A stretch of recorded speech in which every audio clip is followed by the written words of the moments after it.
अब मैं बात कर लेता हूँ ऐसी बुक्स जिनमें साइंस के बारे में लिखा गया है।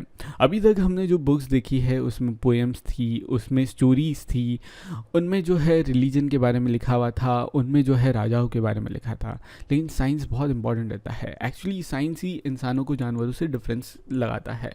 साइंस ही कारण है कि आप जो है आज आपके मोबाइल के सामने या लैपटॉप के सामने ये सुन पा रहे हैं और मैं रिकॉर्ड कर पा रहा हूँ। तो साइंस और टेक्नोलॉजी का अपना महत्व रहता है।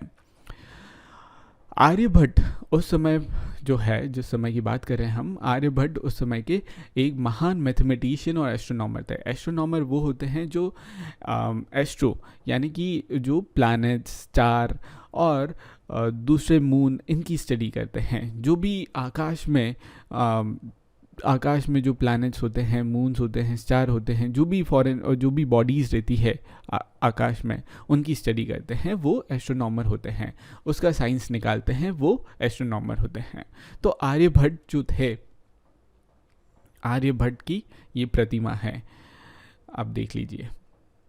आर्यभट्ट जो थे उन्होंने एक बुक लिखी है संस्कृत में, साइंस के ऊपर है, वो साइंस के ऊपर है। उसका नाम है आर्यभट्टियम। अपने नाम पे ही उन्होंने बुक लिखी है। बेसिकली आर्यभट्ट ने बहुत नए आइडियाज़ और बहुत नए सोच इस दुनिया को दी है। उनका कंट्रीब्यूशन बहुत ज़्यादा है साइंस की फील्ड में। तो मैं बता देता हूँ कि उन्होंने बताया कि डे एंड नाइट क्यों होता है। वो इसलिए होता है कि अर्थ जो है वो उसके एक्सिस के अराउंड रोटेट कर रही है। ये जैसे कि इस इमेज में क्लियर होता है, ये सन है और ये अर्थ है और ये अर्थ का एक्सिस है। अर्थ जो है अपने एक्सिस के अराउंड रोटेट कर रही है और जो साइड जो रहता है वो सन की तरफ रहता है, वहाँ दिन रहता है। जो साइड जो रहता है वो सन की तरफ नहीं रहता है, वहाँ पे रात होती है। पहले जो लोग थे वो ये सोचते थे कि अर्थ जो है वो स्फेरिकल नहीं है, बॉल शेप नहीं है, वो फ्लैट है अर्थ। जिस टाइप से ये दिखाया गया है इस इमेज में, फ्लैट है अर्थ। और सन और मून जो है वो इस टाइप से रोटेट करते हैं और इस कारण से दिन और रात होती है। जबकि अब साइंस जो है, और हम तो स्पेस में जा चुके हैं, मून तक जा चुके हैं, तो हमें समझ में आता है कि ये तो गलत था। उस समय आर्यभट्ट ने अपने कैलकुलेशन, अपने ऑब्जर्वेशन, अपने दिमाग के कारण, अपने साइंस के कारण ये पता लगा लिया था। करीब आज से 1500-1400 साल पहले की बात है ये। कुछ लोग तो ये मानते थे कि सन और मून जो रहते हैं वो पानी में रहते हैं, अर्थ ये है, और इस तरीके से सन और मून घूमते रहते हैं, अर्थ के अराउंड घूमते रहते हैं, जो कि ये भी गलत है।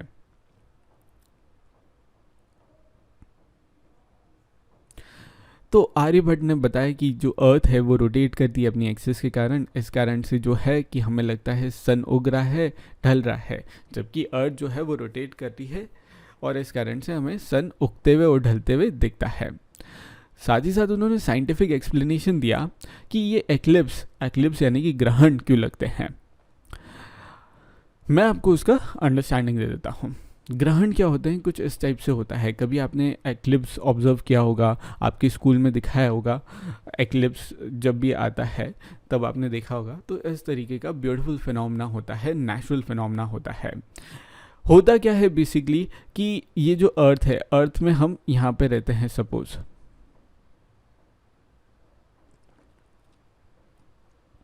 यहाँ पे हम रहते हैं, यहाँ से हम देख रहे हैं, तो सन के आगे कभी कभार मून आ जाता है।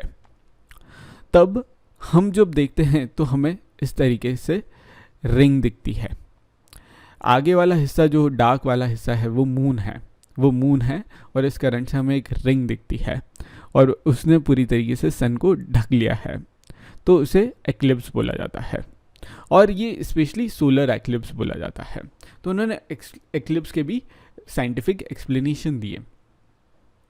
साथ ही साथ मैथमेटिशियन भी थे, तो उन्होंने सर्कमफ्रेंस ऑफ सर्कल है ना, तो ये इस सर्कल को हम इसकी लंबाई मापे, लंबाई यानी कि इसकी ये लंबाई मापे कि कितना लेंथ है। अगर हम धागा बिठाएं यहाँ पे सर्कल के आसपास तो कितनी लेंथ का है, वो कैसे कैलकुलेट करा जाता है, उसका भी एक फॉर्मूला निकाला और उस फॉर्मूले का नाम है 2πr। ठीक है, थोड़ा सा डेंजरस है, अजीब है देखने में, लेकिन जब आप मैथ्स पढ़ोगे तो आपको बहुत सिंपल लगेगा। और ये भी आर्यभट्ट का ही कॉन्ट्रीब्यूशन था। आर्यभट्ट के साथ साथ और भी साइंटिस्ट और भी मैथमेटिशियंस हुए हैं जो कि, और एस्ट्रोनॉमर हुए हैं। उनके नाम हैं वराहमिहिर, ब्रह्मगुप्त, भास्कराचार्य। इन्होंने भी बहुत सारी नई नई डिस्कवरीज की, नई नई चीज़ें निकाली और दुनिया को साइंटिफिक तरीके से दुनिया के फिनोमेना को एक्सप्लेन किया। ये मैथमेटिशियन थे और एस्ट्रोनॉमर्स थे। इनके नाम आप ध्यान रखना, वराहमिहिर, ब्रह्मगुप्त और भास्कराचार्य। ज़ीरो, आपने सुना होगा ज़ीरो जो है वो भारत से आया है और इसका अपना ही एक मतलब है। तो बाकी नंबर्स जो थे यानी 1 to 9 जो है ये तो पहले से ही निकल चुके थे। जो ज़ीरो है ये मैथमेटिशियन ने, इंडियन मैथमेटिशियन ने इसे इन्वेंट किया, इसे निकाला, इसका इजाद किया। और फिर ये सिस्टम जो था 1 to 9 सिस्टम, और इसे अरब यानी कि ये वाले लोग, भारत में निकला, भारत से अरब गया, अरब से फिर यूरोप चले गया। ये जो साइंस वाला नॉलेज था, ये जो मैथ्स का नॉलेज था, ये अरब लोगों ने फॉलो करना स्टार्ट किया, अडेप्ट कर लिया उसे, और फिर यूरोप में भी फैल गया। और आज भी ये इंडियन सिस्टम जो है नंबर्स का, वो फॉलो किया जाता है। रोम जो है, जो कि मैंने यहाँ पे पर्पल पिंक में आपको बना के बताया है, रोमन साम्राज्य बना के रखा है। वहाँ पे काउंटिंग किस तरीके से होती थी, वो अलग तरीके से होती थी और उनके सिस्टम में ज़ीरो नहीं था, लेकिन और कुछ इस टाइप से उनके नंबर्स दिखते थे।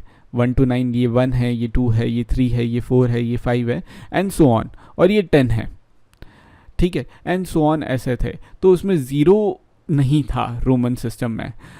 आज पूरे दुनिया में हमारा सिस्टम, इंडियन सिस्टम जो है काउंटिंग का, नंबर्स का, वो फॉलो किया जाता है, हमारा ज़ीरो इस्तेमाल होता है। आयुर्वेद जो है उस समय का मेडिकल साइंस था, यानी कि उस समय का हेल्थ साइंस था। किस तरीके से हम हमारी हेल्थ बनाए रखें, हम हेल्दी रहें, और क्या दवाई लेनी पड़ती है और क्या सर्जरी करनी पड़ती है, वो आयुर्वेद में लिखा हुआ है। 2 फेमस प्रैक्टिशनर्स जो आयुर्वेद के मेन डॉक्टर्स बोल सकते हो आप, उस समय के थे चरक और सुश्रुत। चरक और सुश्रुत करके 2 डॉक्टर्स थे। चरक जो थे वो करीब 100 to 200 CE यानी कि क्राइस्ट एरा, यानी कि क्राइस्ट के 100-200 साल मरने के बाद ये चरक आए। और सुश्रुत जो थे वो करीब 400 साल बाद क्राइस्ट एरा में आए। उन्होंने लिखी चरक संहिता करके एक बुक लिखी, जो कि मेडिसिन के बारे में एक रिमार्केबल बुक है, यानी कि दवाइयों के बारे में, कि कौन से बीमारी हो तो कौन सी दवाई लेना है, कौन सी जड़ी बूटी, हम दवाई नहीं बोलेंगे, हम जड़ी बूटी बोलेंगे, कौन सी जड़ी बूटी लेना है। मेडिसिन बोल दो या जड़ी बूटी बोल दो, उस समय मेडिसिन जड़ी बूटी ही होती थी।